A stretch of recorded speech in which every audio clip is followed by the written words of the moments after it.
And welcome back. Sunday marked 28 years since the sudden death of Princess Diana in a car crash that devastated her two young children and stunned the world. Yeah, well, now a new documentary traces the first 24 hours after that accident, shedding more light on the royal response behind the scenes.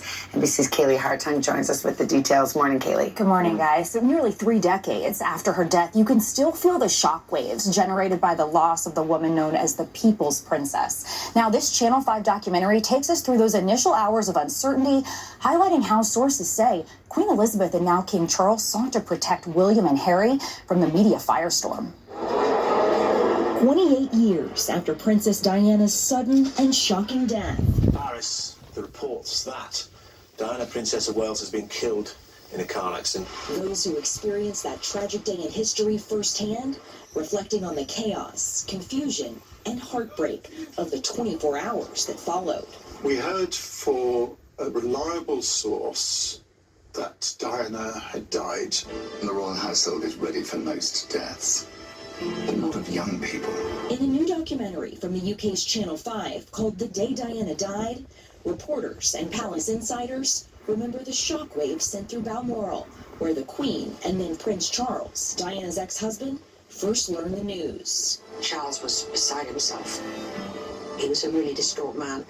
And the Queen and Prince Philip were devastated. The royal family immediately focusing on Princes William and Harry, then just 15 and 12 years old.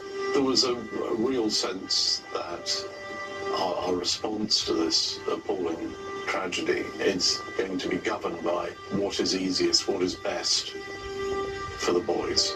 The Queen immediately said that every television and radio set had to be removed. King Charles reportedly telling the boys the devastating news when they woke up in the morning, then quietly departing for Paris. So I think there was something quite brave about Charles stepping into that position and saying, no, of course I'm going to go and do this. You know, she's my former wife, she's my son's mother.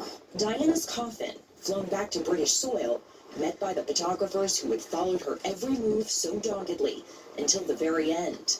The crowd watching silently in disbelief. But even then I kept thinking, no, it's not her in there, you know, it's not her. She's a young woman, it's not her in there. Greeted by an outpouring unlike any other, mourners filled the streets to honor the People's Princess.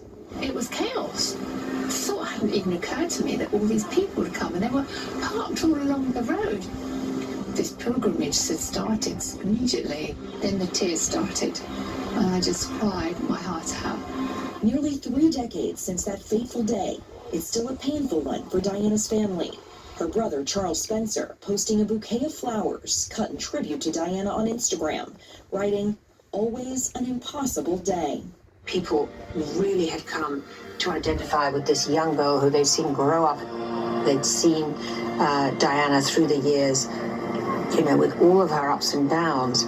Still, she was the People's Princess.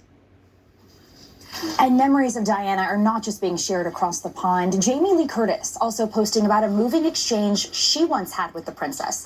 They were supposed to meet on a movie set, but just missed each other. Jamie Lee wrote to Diana to send her apologies and received a personal letter right back, Diana telling her not to worry and that she looked forward to meeting one day. But guys, this correspondence, it happened just 2 months before Diana's death, so they never got that chance. All right, well, it looks like an interesting documentary. Kaylee, thank you very much. Thanks, Kaylee.